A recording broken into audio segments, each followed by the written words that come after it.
My motion is to convene as a court now. We take our oaths now. The impeachment court has been convened. This is more in keeping with the spirit of the Constitution na action agad.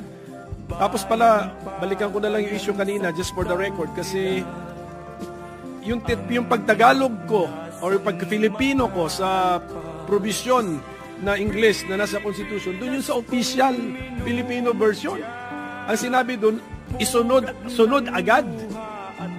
So do not dispute na hindi ang katumbas ng forthwith sa Pilipino ay hindi agad.